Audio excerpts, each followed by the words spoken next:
오늘 읽은 이 말씀은 이 사무엘상 17장부터 시작되는 다윗의 등장, 그리고 다윗이 골리앗과 싸움에서 승리를 하면서 이락 이스라엘의 어떤 전쟁 영웅으로 등극하게 된 이후의 이야기입니다. 그러니까 17장 내용이 그런 다윗과 골리앗의 싸움이라면 18장부터는 이제 그 싸움으로 인하여서 다윗이 어떻게 이 이스라엘 전역에 하나님의 기름 부으신 왕으로서 올라서게 되는가, 그 일들이 이제 하나씩 나오기 시작한데요. 18장 처음을 보면 이제 이 골리앗을 이긴 다윗을 사울이 부르죠. 그래서 사울이 다윗에게 이야기를 합니다. 네가 누구의 아들이고 어디서 왔냐 물어보죠. 그래서 자기의 출신에 대해서 이야기하고, 나는 베들레헴 사람 이새의 아들입니다, 이렇게 이야기를 하게 되는데, 그렇게 이제 이 다윗에 대한 이야기를 듣고 같이 이제 뭐 그 전승행렬 뭐 이런 게 있죠. 이렇게 개선장군처럼 함께 전승행렬로 이스라엘로 딱 돌아오는데, 거기서 문제가 발생을 하게 되죠. 이스라엘 여자들이 나와서 이 전승행렬을 막 환영하면서 이렇게 환호를 하는데, 그 가운데 어떤 이야기를 하냐면 사울이 죽인 자는 천천히고 다윗이 죽인 자는 만만이다, 뭐 이렇게 이야기를 하는 거예요. 그러니까 사울의 입장에서는 마음 가운데 이것 봐라, 나에게는 천천만 돌리고 다윗에게는 만만을 돌려? 이러면서 그동안에 이 다윗이 이스라엘을 구해내고 또 사울의 어떤 정치적으로 되게 어려운 입장을 구해내줬던 그것에 대한 호의적인 마음이 완전히 딱 돌아서게 됩니다. 그러면서 이 다윗을 시기와 질투의 눈으로 보기 시작하고, 그때부터 이제 다윗을 죽이려고 하는 거죠. 그래서 이 앞부분에 보면 이제 그러한 마음이 이제 사울의 마음을 사로잡으니까 거기 이제 사단이 틈타기 시작하고, 그러면서 그 마음 가운데 다윗을 향한 미움이 끌어넘치면서 다윗을 창으로 던져서 2번이나 죽이려고 하는 이런 사건이 일어나죠. 그랬을 때 이제 다윗이 하나님의 도우심으로 이렇게 피하게 되는데, 그때부터 사울은 지금 다윗을 죽이려고 합니다. 그러니까 그렇게 하는 이유는 뭐냐면, 단순히 나보다 다윗이 지금 뭔가 더 백성들의 추앙을 받는 것을 질투해서가 아니라, 사실은 사울은 그 사무엘이 자기에게 이야기했던 그 예언에 대해서 두려워하는 마음이 있었거든요.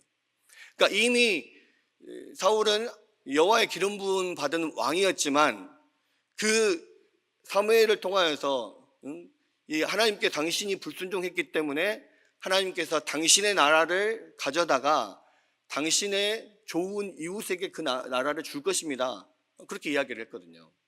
그랬을 때 그 다음부터는 사울의 마음에는 계속 그런 불안한 마음이 있었던 거죠. 그리고 항상 경계의 눈으로 주위를 살필 수밖에 없습니다.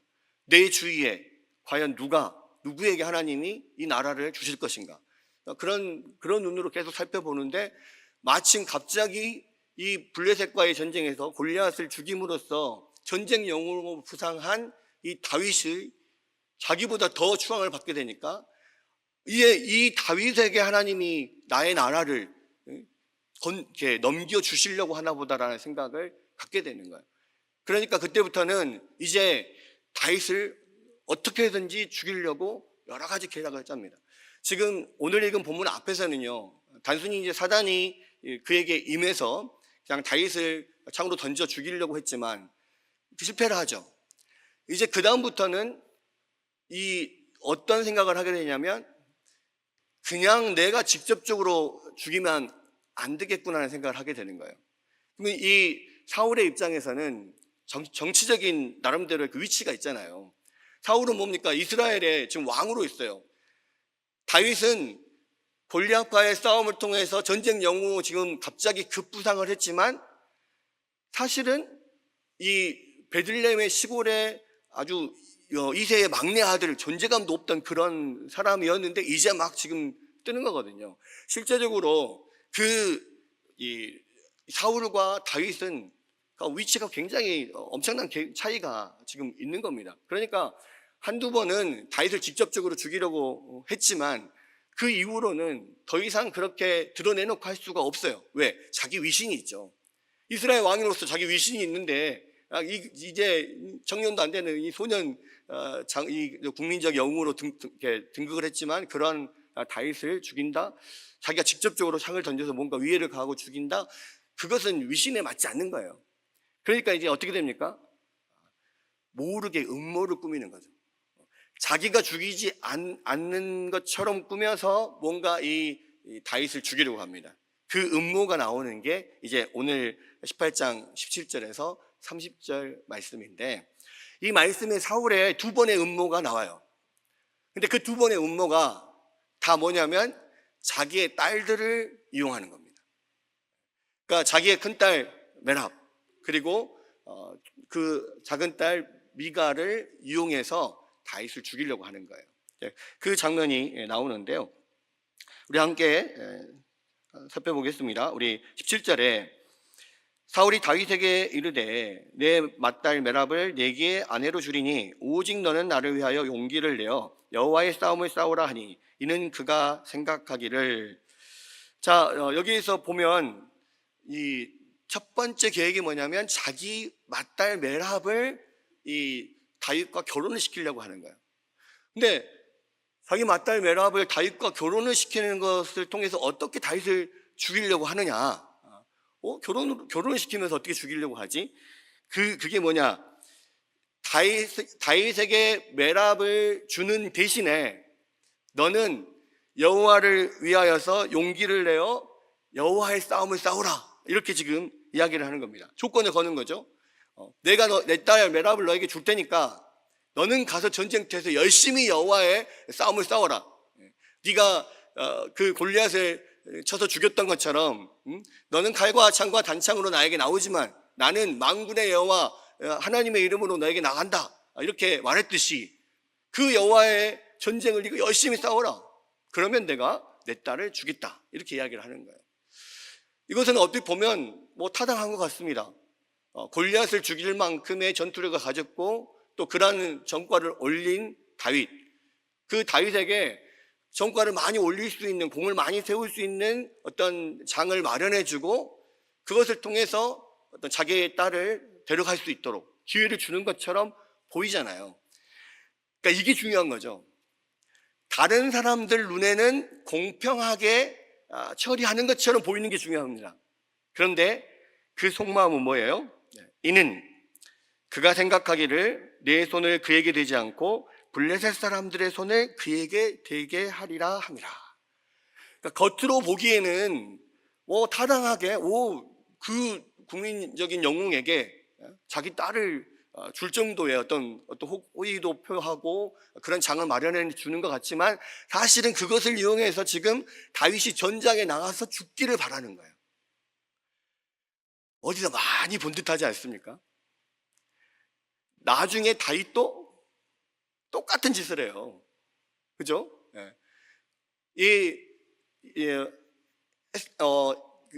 우리 햇사람 우리아의 아내를 취하기 위해서 그 부하 우리아를 전쟁에 계속 보내가지고 특히 전황이 어려운 곳에, 싸움이 힘든 곳에 계속 보내서 결과적으로 죽게 만드는 거거든요. 자기가 어렸을 때 당했던 그 계략을, 그 음모를 자기가 나중에 왕이 돼서 또 똑같이 사용을 해요. 이걸 보면 사실 다윗도 하나님, 그러니까 그 기름 부음 받은 자로서 예수 그리스도를 그런 보여주는 모형이기는 하지만 완전하진 않은 거예요. 그러니까 성경에 나오는 모든 하나님의 사람들이 있어요.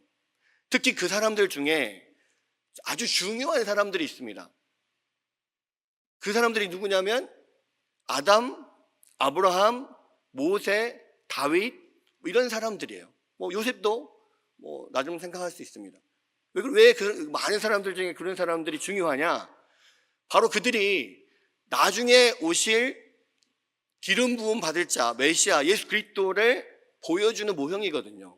그리고 하나님께서 아담에게 약속하셨던 그 여자의 후손으로 오실 분, 그분을 미리 보여주는 모형이기 때문에 많은 구약의 인물들이 등장하지만 이 사람들이 중요해요. 그 중에 한 명이 다윗입니다. 그래서 다윗의 이야기를 볼 때 우리는 한편으로는 항상 기름 부은 자의 모형, 예수 그리스도를 나타내는 모형으로서 다윗을 우리가 봐야 돼요. 그래서 다윗의 어떤 겸손이나 인격이나 이런 부분들을 통해서 예수 그리스도를 봐야 합니다. 그런데 그럼에도 불구하고 모든 인간적인 영웅들, 성경에 나오는 모든 인간들은 또 인간적인 약점을 갖고 있는 거예요. 모두, 아브라함도 마찬가지죠. 모세도 그렇고요. 이 다윗도 그렇습니다. 다 자기의 약점이 있고 죄가 있어요. 그런 면에서 다윗은 분명히 기름 부은 자로서의 그런 모형으로 나타나지만 그러나 인간적인 연약함도 분명히 있는 거죠. 그러니까 이런 것들을 봤을 때 자기가 당했던 그거 계략을 자기가 똑같이 사용을 하는 거잖아요. 그런 면들을 우리가 살펴볼 수가 있어요.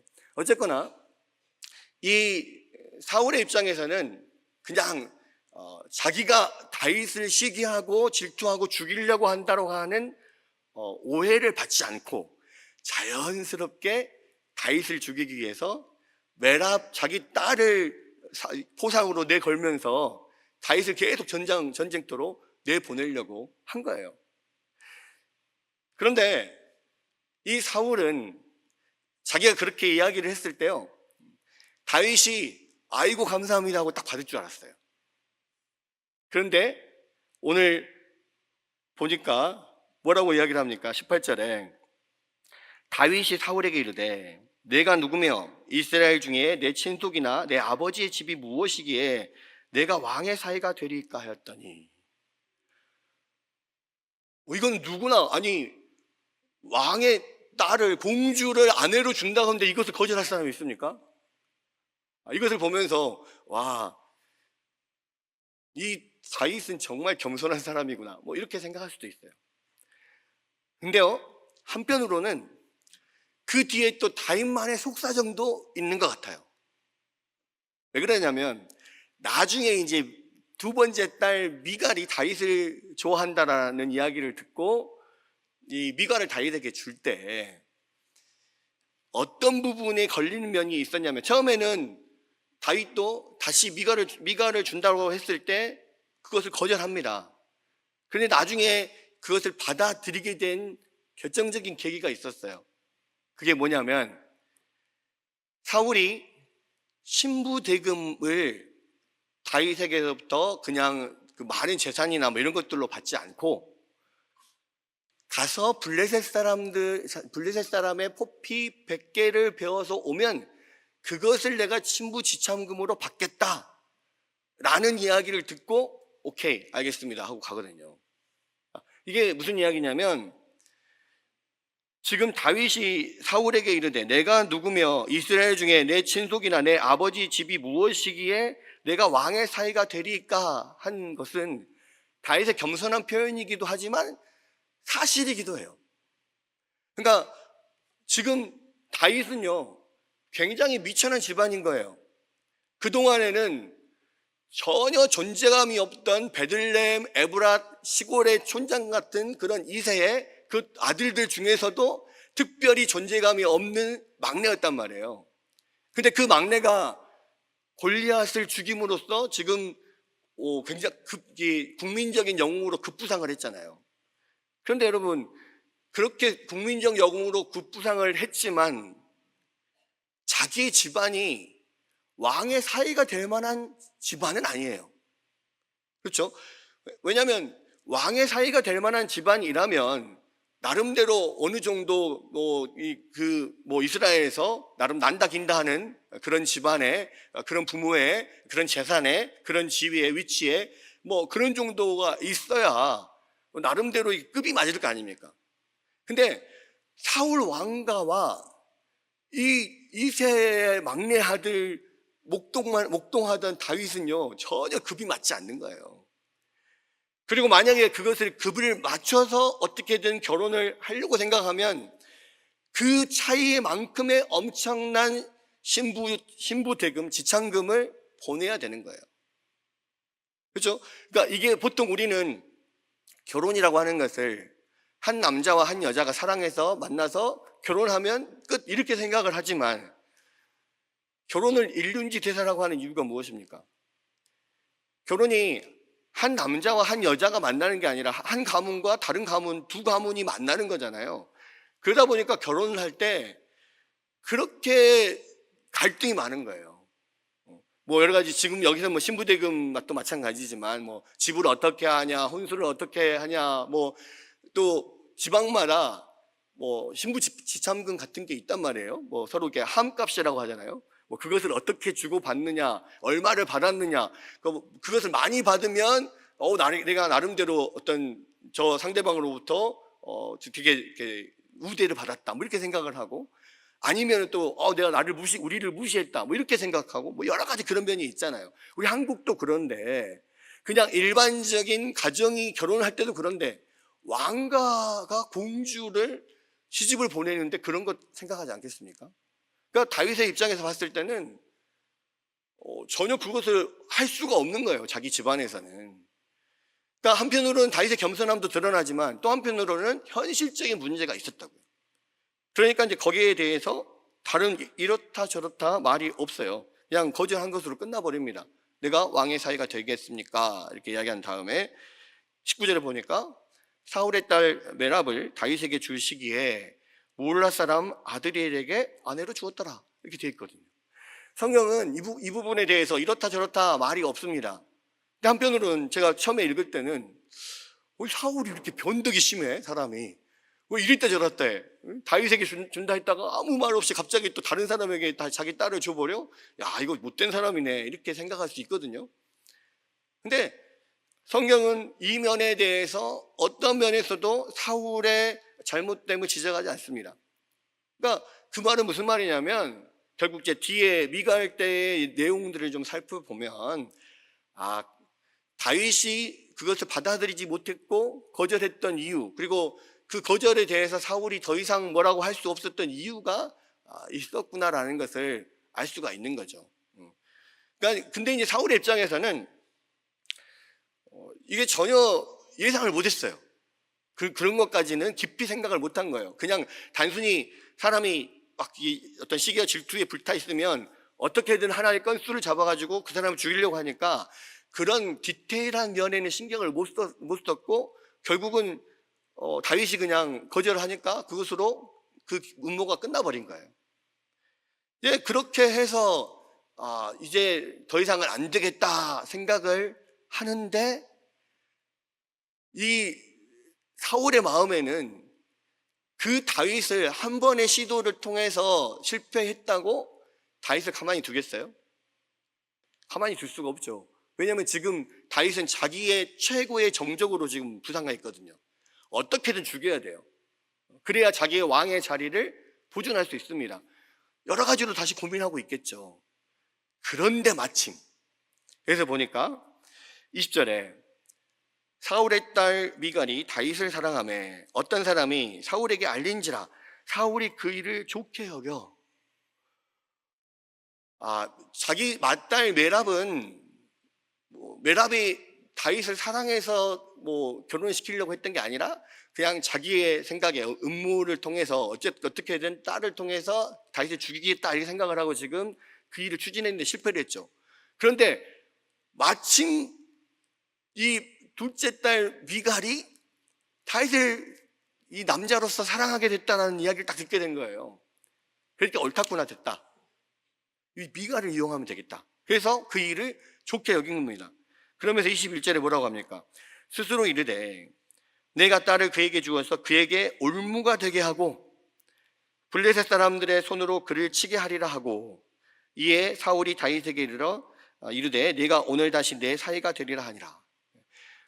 자, 이제는요, 한 번 실패를 했잖아요. 그러니까 이제 둘째 딸을 이용해서 다윗을 죽이려고 하는데 이제는 아주 구체적인 계략을 짜는 거예요. 단순하게 접근하면 안 되겠다. 이미 한 번 실패를 맛봤고, 또 다윗의 집안이 왕가와 사돈을 맺을 만한 집안이 아니니까 어떻게든 이 다윗이 그것을 승낙하도록 만들어야겠다. 그것을 하나의 계략으로 잘 짜서 올무로 만들어서 걸려서 지가 사지로 들어가게 만들어야겠다. 이제 이 생각을 한 거예요. 그러니까 올무가 되게 하겠다라는 이야기가 지금 더 계략을 구체적으로 디테일하게 지금 세운 거예요. 그러면서 이제 이 다윗에게 먼저 이야기합니다. 네가 내 사위가 되라. 다시 오늘 내 사위가 되라. 다윗이 뭐라고 그랬겠어요? 아이고 안 됩니다. 우리는 미천한 집안이고요. 할 수가 없어요. 분명히 또 그렇게 이야기를 하겠죠. 그러니까 이제 어떻게 합니까? 다른 사람에게 그 말을 흘려요. 그래서 그 말을 다른 사람, 자기 신하들을 통해서 그 다윗에게 내가 옆에서 보니까 왕이 너를 정말 이뻐하더라 뭐 이러면서 그 왕의 마음을 막 대변하게 하는 일을 하는 겁니다. 22절에 보니까 뭐라고 그래요?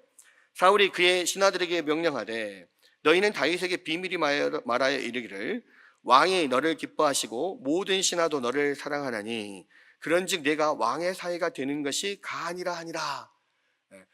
내 말을 해서는 아니니까 안 들으니까 조용히 뒤로 가서 비밀리 다윗에게 왕의 마음이 지금 너에게 있어. 그렇게 지금 이야기를 하라고 하는 거예요.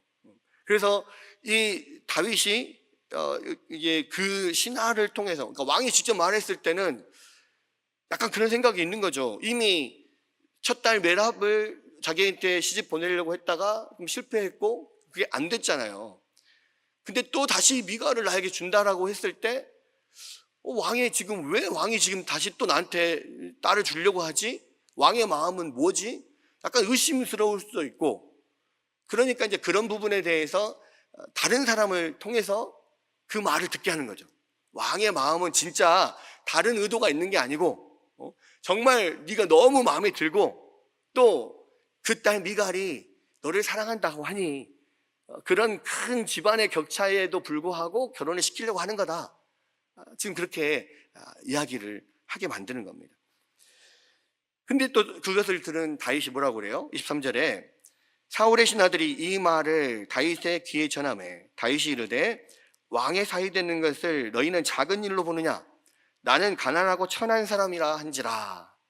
그러니까 다윗의 이제 현실적인 그런 문제가 지금 드러나는 거죠. 가난하고 돈이 없어요. 천한 집안이에요. 그러니까 당연히 그 공주에 대한 신부 대금을 지불할 수 없는 그런 처지라는 것을 이야기를 하는 겁니다. 그 말을 또 이제 사울의 신하들이 사울에게 와서 이야기를 하죠.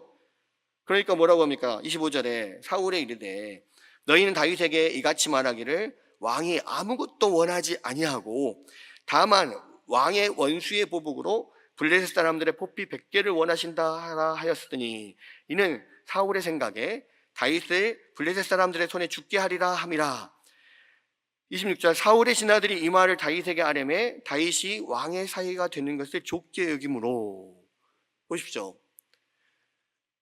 지금 앞에와 지금 달라진 것은 딱 하나입니다. 신부지창금.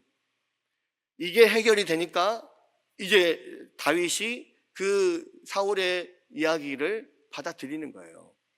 근데 여러분 그 신부지창금으로 뭐를 원했냐면 블레셋 사람들의 포피 100개를 원했습니다. 여러분 포피가 뭐예요? 남자 이 생식기의 끄트머리, 이거를 포피라고 하거든요. 옛날에 양피라고 했었는데 이거를 잘라오라는 거예요. 그럼 우리가 생각을 해보면 아니 사울이 좀 이상한 수집벽을 가지고 있네? 무슨 변태도 아니고 뭐야? 뭐 이렇게 생각을 하겠잖아요.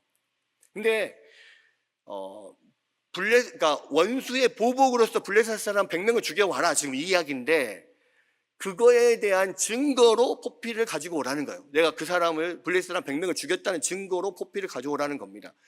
어떤 거냐면 여러분 임진왜란 때 일본 그 왜군들이 조선을 침공을 했잖아요.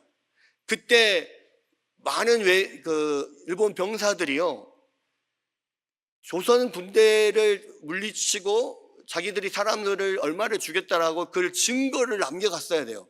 그 증거에 따라 포상금을 받거든요. 그 증거가 뭐였냐면 죽인 사람의 귀를 잘라오는 겁니다. 나중에 가면은요, 그 귀를 잘라가지고 주렁주렁 달고 다녔다고 그래요. 그리고 나중에 일본으로 건너가서 자기가 그 잘라온 그 귀를 한 곳에 묻어가지고 무덤을 만들었습니다. 그것을 이총이라고 하죠. 귀의 무덤을, 자기의 어떤 전공을 이렇게 자랑하는 그런 무덤을 만들었거든요. 그러니까 자기가 안 죽이고 와가지고 내가 100명 죽였습니다 이렇게 말하면 증거가 없잖아요.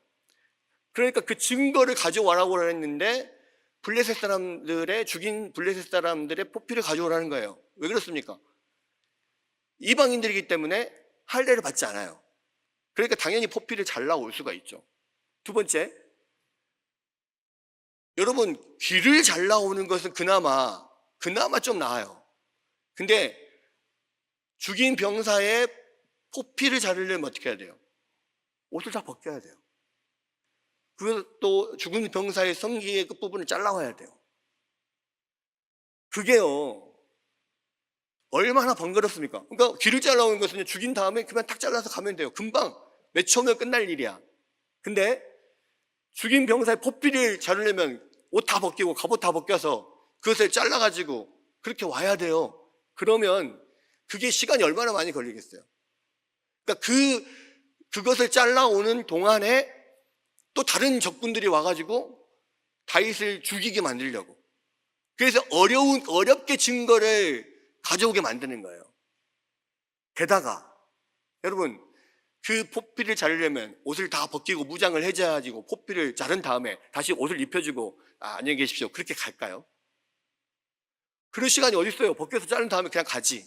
그러면 그 죽은 병사를 다른 블레셋 사람들이 와서 봤을 때 눈이 뒤집어질까요? 안 뒤집어질까요?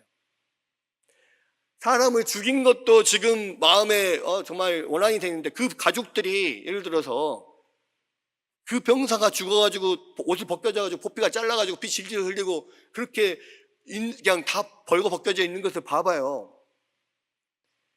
다윗을 얼마나 미워하겠습니까? 이건 세상에 천인공노할 일이지 어떻게 이런 일을 할 수가 있어? 그 마음에 분이 생기겠죠. 그러면 결국 100명을 그렇게 잘라가지고 오면 그 다음부터는 이 블레셋 사람들의 눈에는 누가 최고의 원수가 되겠어요? 다윗이 최고의 원수가 되는 거예요. 그러니까 그런 의도로. 그러니까 지금 사울이 얼마나 철저하게 다윗을 올가맬 올무를 만들고 있는가를 여러분 보세요. 자기 신하들을 통해서 계속 가서 이야기를 하게 하죠. 또 이 지창금을 통해서 다윗이 분명히 할 수 있는 일이에요. 못할 일이 아니야. 도전할 수 있는 일입니다. 그런데 그것을 할 때 결국 다윗이 사울이 아니라 이스라엘의 왕인 사울이 블레셋의 최대 적이 아니라 다윗이 최대의 적이 되게 만드는 거예요. 얼마나 교묘한 계략을 지금 짜고 있는 겁니까?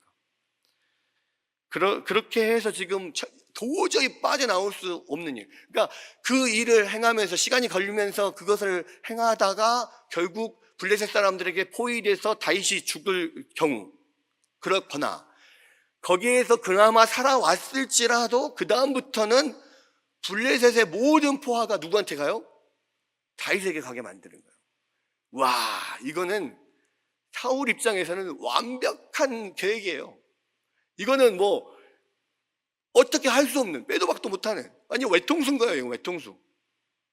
근데요 27절에 보니까 뭐라고 되어 있습니까? 다윗이 일어나서 그의 부하들과 함께 가서 블레셋 사람 200명을 죽이고 그들의 포피를 가져다가 수대로 왕께 드려 왕의 사이가 되고자 하니 사울이 그의 딸 미갈을 다윗에게 아내로 주었더라. 28절 29절 여호와께서 다윗과 함께 계심을 사울이 보고 알았고 사울의 딸 미갈도 그를 사랑하므로 사울이 다윗을 더욱 두려워하여 평생에 다윗의 대적이 되니라. 여러분, 사울의 입장에서는요 완벽한 계략을 짰어요. 이러지도 저러지도 못하고 어쨌든 다윗이 블레셋 안에서 죽거나 블레셋 안에서 죽지 못하면 결국은 이스라엘 와서도 모든 블레셋의 공격의 대상이 되도록 만들어놨어요. 그런데 다윗은 그 엄청난 계략에도 불구하고 100명의 포피를 잘 나온 게 아니라 2배인 200명을 죽여가지고 포피를 잘 나고 와버립니다.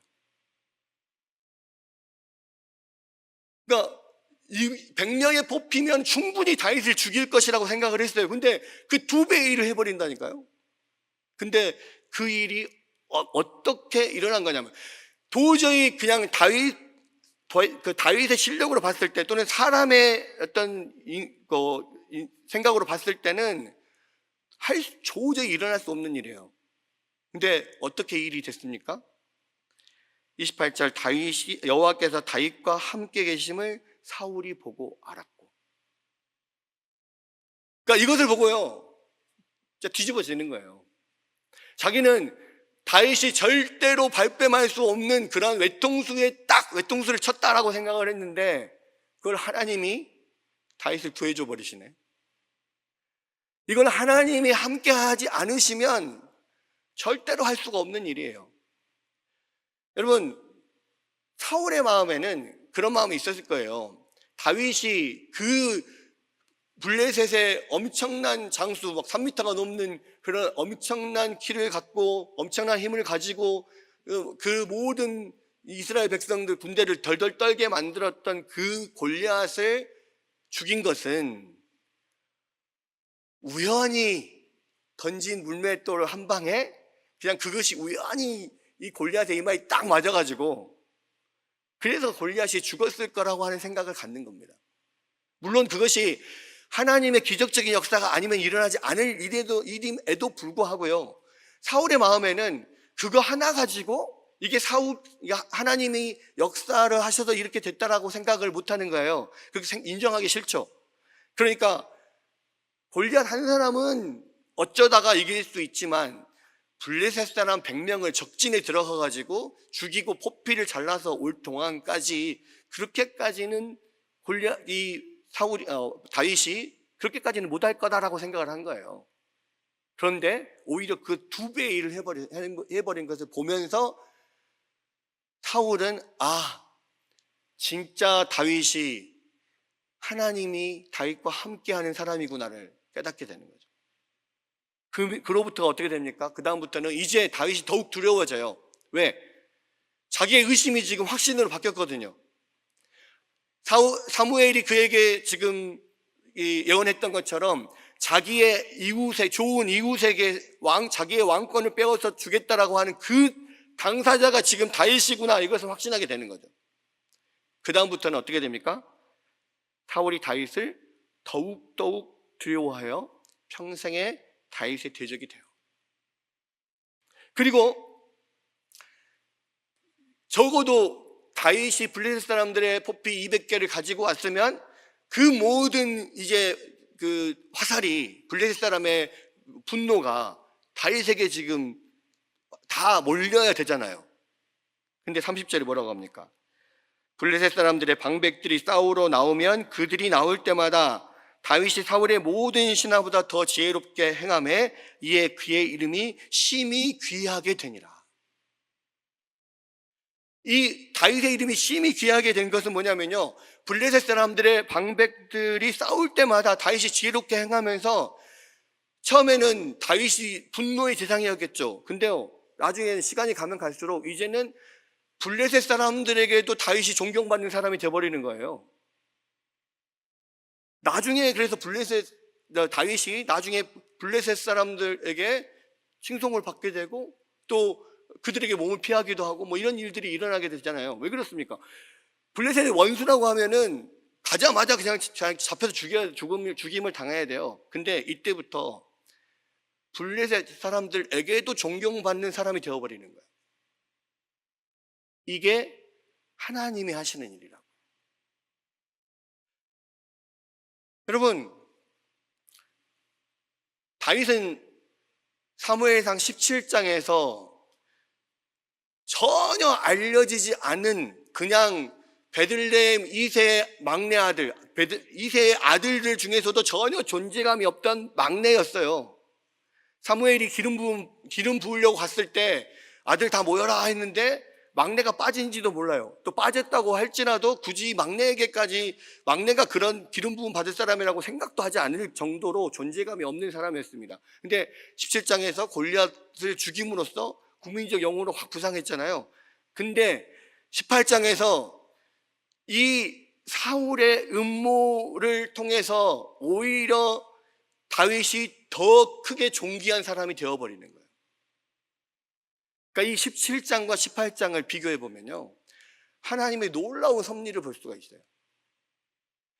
여러분, 다윗이요, 그 적장 골리앗을 한 방에 물리쳐서 국민적 영웅이 되었지만, 그러나 그러한 놀라운 승리를 통하여서 그런 국민적 영웅이 된 것보다 훨씬 더 사울의 계략 음모에 그것들을 당하면서 오히려 더 존귀한 사람이 되어버리는 거예요.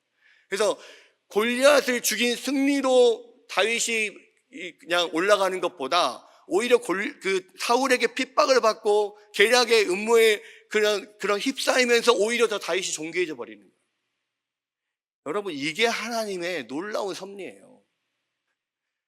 여러분, 그래서요, 하나님께서 우리와 함께하면 어떤 일이 일어나냐면 우리의 승리, 우리의 어떤 잘하는 거, 좋은 거, 이런 것들을 통하여서 우리가 높아지는 것보다 우리의 실패, 우리의 고난, 그런 것들을 통해서 또 적들의 공격, 이런 것들을 통해서 우리가 더 높아져 버리는 거예요. 그 결과 엄청나게 높아져 버리는 거예요. 근데 이게요, 그런 일들이 얼마나 많은지 몰라요. 여러분, 하나님은 우리가 무언가를 잘하게 하고 무언가 승리해서 이름을 높이기보다요, 우리가 공격을 받고 고난을 받고 그렇게 하면서 우리가 또 존귀하게 되게 만드시는 분이 하나님이라는 거예요. 여러분, 그래서 구원받은 백성들, 하나님의 백성들이 성화가 되려면 반드시 고난이 필요한 거예요. 저는 기독교 강요를 예전에 우리 성도들과 함께 이렇게 성경 공부를 가르치면서 제가 몇 가지 은혜 받았던 것 중에 하나가 있었는데, 그 중에 하나가 뭐냐면 칼빈이 기독교 강요에서 성화에 대해서 설명하면서 우리를 성화시키는 것은 두 가지가 있다. 이 두 가지 중에 한 가지라도 없으면 하나님의 백성들이 성화되지 않는다.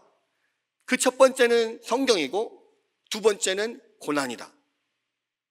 성경과 고난 두 가지가 유일한 성화의 방편이다, 이렇게 이야기를 하거든요. 우리는 무언가 고난을 당하는 것을 되게 싫어하죠. 왜요? 힘드니까요. 어려움에 처하는 것을 싫어합니다. 아프니까요. 누군가 나를 공격하는 것을 굉장히 싫어합니다. 힘들어하죠. 그리고 그 공격하는 사람들을 미워합니다. 근데 여러분, 하나님은 그 여러분을 공격하는 사람들을 통해서 여러분을 존귀하게 만드시기를 원한단 말이에요. 여러분 주위에 여러분을 공격하는 사람이 없으면요, 지금 여러분 성화의 과정 가운데 안 있는 거예요. 내가 지금 성화의 과정 가운데 있는가? 여러분 잘 살펴봐야 돼요.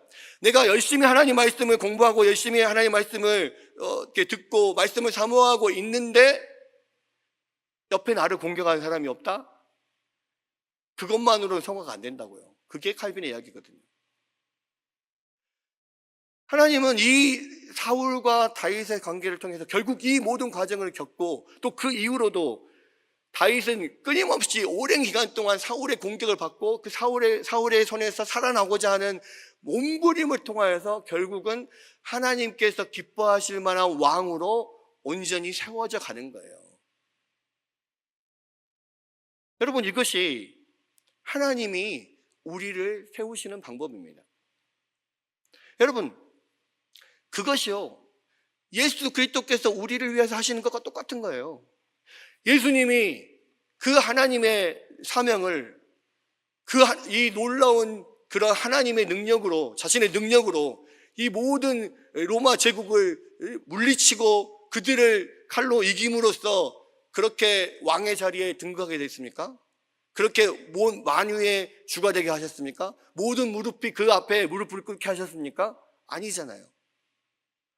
예수님이 죽기까지 하나님 앞에 복종하시고 또 그 모든 십자가의 고통과 하나님께서 주시는 그런 엄청난 영적인 고통과 그 모든 수치심과 그 모든 것들을 다 당하심으로써 결국은 정말 저 바닥까지 떨어지심으로써 그렇게 존귀하게 된 거거든요. 우리가 예수님이 당하신 고통을 그냥 십자가에서 받는 육체적 고통만 생각하는데 그렇지 않아요. 예수님이 받으신 고통은요, 육체적 고통은 다른 고통에 비하면 정말 세 발의 피예요. 십자가에서 받으신 육체적 고통 여러분 잘 아시죠? 그게 얼마나 고통스러운 일인지. 근데요, 그 고통스러운 것보다 더 힘들었던 것은 뭐예요? 정신적인 고통이었습니다. 왜요? 예수님이 십자가에 못 박혀 돌아가실 때, 십자가에 딱 달리실 때 예수님이 옷을 입으셨을까요? 안 입으셨을까요? 우리가 성화나 십자가상에 예수님이 달려있는 그 상을 보면 예수님 다 벗고 가운데 이렇게 천으로 둘둘 말아져 있잖아요. 근데 실제로는 그렇지 않아요. 성경을 자세히 보십시오. 예수님이 겉옷을 병사들이 십자가에 못 박는 병사들이 네 깃에 나눠 가졌죠. 속옷은 하나로 통으로 짜여져 있기 때문에 그것을 벗겨서 제비 뽑아서 사람을 가졌다고 했습니다. 그러면 겉옷 다 벗겼어요? 속옷 다 벗겼어요. 그럼 뭐가 남았습니까? 아무것도 안 남았어요. 십자가는요, 그 십자가에 달리는 사람이 가장 흉악한 죄인이거나 가장 강력한 정치범이기 때문에 가장 극심한 고통을 주기 위해 고안해내는 게 십자가형이잖아요. 그렇기 때문에 그런 육체적인 고통뿐만 아니라 완전히 다 벌거벗겨서 모든 사람에게 수치를 당하게 만드는 거예요. 근데 그 예수님이 어떤 분이에요? 모든 사람이 하나님의 아들이라고 했고, 모든 사람들이 다윗의 자손이라고 했고, 모든 사람이 랍비여 선생이여 했던 그런 위대하신 분이었습니다. 그런데 그 예수님이 완전히 발가벗겨서 십자가에 달리셨다고요. 거기까지 가셨어요. 육체적인 고통보다 아마도 그런 정신적인 고통이 더 컸을걸요. 근데 그것보다 더 큰 게 있습니다. 영적인 고통. 예수님께서 십자가에 달리신 것은 본인의 죄 때문이 아니잖아요. 아담 이후에 모든 인간이 범했던 그 죄에 대한 하나님의 진노가 예수님의 연약한 육체에 부어진 거잖아요. 그래서 우리의 눈에는 보이지 않지만 그 육체적 고통, 정신적인 수치뿐만 아니라 그것보다 훨씬 더 큰 엄청난 모든 인류의 죄에 대한 하나님의 그런 진노가 그 연약한 몸에 부어진 거잖아요. 그래서 예수님은 어떤 그 의학자가 그걸 예수님의 진짜 그 사인이 뭔가를 조사를 했거든요. 조사를 해보니까 예수님의 이 가장 직접적인 사인은 심장 파열이었을 거다 이렇게 이야기를 했습니다. 왜 그러냐면 예수님이 돌아가신 이후에 병사들이 옆구리를 찔러서 확인 사살을 하잖아요. 근데 옆구리를 찔러서 확인 사살할 때 왜 옆구리를 찌르냐면 예수님이 십자가에 높이 달려있기 때문에 원래 확인 사살을 하려면 두 가지 중에 하나를 찔러야 됩니다. 파괴해야 돼요. 뭘 해야 돼요? 머리를 찌르거나 내지는 심장을 찔러야 돼요. 근데 예수님이 높이 달려있기 때문에 심장을 찔르려고 하는데 밑에서 위로 찌르면 당연히 옆구리를 통과해서 심장으로 들어가게 되는 거죠. 그랬을 때 여러분 그 요한복음에 보면은 그렇게 했을 때 예수님의 몸에서 물과 피가 흘러나왔다 그랬잖아요. 여러분 신체 중에 어떤 곳을 찔러야 물과 피가 나올까요? 여러분 어디를 찔러서 다 피가 나오지 물과 피가 안 나와요. 근데 그 의학자가 뭐라고 이야기했냐면, 예수님의 심장을 찔렀을 때 물과 피가 나왔던 것은 예수님이 돌아가시고 난 이후에 그 안에서 이 적혈구와 혈장이 분리가 되면서 그 맑은 혈장이 피와 같이 흘러나오면서 물과 피가 나온 것으로 보였을 것이다, 이렇게 이야기를 하면서 뭐라고 했냐면, 그런데 그 물과 피가 나왔다고 하는 것은 적혈구와 혈장이 죽은 이후에 몇 시간이 지나서 분리되는 이유는 뭐냐면 그 원인이 심장 파열일 것이다 라고 추정을 한다. 근데 그 심장 파열은 어떻게 일어나냐면 절대로 물리적인 충격에 의해서는 일어나지 않는다. 반드시 정신적인 충격에 의해서만 심장 파열이 일어난다, 이렇게 어떤 의학자가 이야기한 것을 책에서 봤습니다. 이게 뭐 의학적으로 맞는지 어쩐지는 제가 의학도가 아니기 때문에 모르겠어요. 그런데 그것으로 알 수 있는 것은 뭐냐면, 예수님이 십자가에서 느꼈던 그 고통 중 육체적인 고통보다 더 큰 정신적인 수치가 있지만, 그것보다 더 큰 것이 바로 하나님께서 그 몸에 부었던 영적인 고통이라는 거죠. 그 짧은 시간 안에 그런 엄청난 고통이 하나님의 진노가 부어졌기 때문에 심장 파열이 일어난 것이다, 이렇게 보는 거라는 거예요. 여러분, 결과적으로는요, 예수님이 그렇게 가장 극심한 고통을 당하고 가장 처참한 그 죽음을 당했을 때 비로소 하나님은 그 예수님의 죽음을 통해서요, 예수님이 모든 세상 만민이 무릎을 꿇고 예수님을 주라고, 만왕의 왕 만주의 주라고 높이도록 하나님께서 만드셨다는 거예요. 우리가 그 예수님을 붙잡고 예수님을 의지하고 우리가 구원받을 수 있도록 그것을 만들었다는 거예요. 여러분, 하나님이 앞으로도 계속해서 이 다윗을 계속 인생의 가장 밑바닥의 고통을 경험하도록 계속 굴립니다.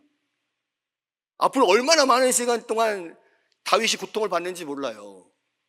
그런데 다윗이 그렇게 고통을 받으면 받을수록요, 다윗은 점점 더 존귀해져요. 이것이 우리 모든 크리스찬들에게 하나님께서 주시는 말씀이라고요. 그럼 여러분, 야고보에서 그러잖아요. 너희에게 시험이 오거든 오히려 기뻐하라고. 왜? 이 시험은 너희의 인내를 낳고 인내는 연날을 낳아서 너희를 온전하게 하기 위함이라고. 그 온전하게 함은 뭐예요? 우리를 예수 그리스도의 인격을 닮은 사람으로 온전하게 만드신다는 거예요. 성경의 신약과 구약은요, 전혀 다른 이야기 하지 않아요. 똑같은 이야기를 합니다. 처음부터 끝까지 우리가 하나님의 역사하심을 바라볼 때, 하나님께서는 이러한 방법으로 우리를 예수 그리스도를 닮은 존재로 만들어 가시는 것을 알 수가 있는 거예요. 여러분, 그래서요, 여러분 옆에 여러분을 미워하고 여러분을 공격하는 사람들이 있으면 할렐루야, 하나님 감사합니다, 그래야 돼요. 고난이 오면 기뻐하라 그랬잖아요. 옆에 사람들이 여러분 공격하면 기뻐하십시오. 하나님이 나를 존귀하게 만들려고 그러한 나를 공격하는 사람을 주셨구나, 이렇게 생각하고요, 오히려 그 사람을 축복해야 돼요. 여러분, 그러니까 예수님의 말씀이 이해가 되는 거예요. 나를 미워하고 나를 공격하는 사람을 위해서 오히려 축복하라 그랬죠. 그냥 단순히 그냥 그래야 되니까, 예수님이 그래라고 했으니까 그래야지가 아니에요. 왜? 그게 우리를 존귀하게 만드시는 방법이라고요. 나를 공격하는 사람들을 통하여서 나를 존귀하게 만드시는 방법이기 때문에, 그래서 기뻐하고 그를 축복하라는 거예요. 저 사람이 나의 축복의 도구다, 저 사람이 나를 온전하게 만드는 도구다, 이렇게 생각하라는 거예요. 여러분, 오늘 사울의 음모를 통해서요, 하나님의 섭리가 무엇인지를 다시 한번 보게 됩니다. 여러분 안에서 여러분을 그냥 아무 이유 없이 미워하는 사람, 여러분을 아무 이유 없이 공격하는 사람, 여러분 그 사람을 축복하십시오. 그 사람을 위해 기도하십시오. 그리고 그 사람을 보지 말고 그 사람 뒤에 계신 하나님을 보세요.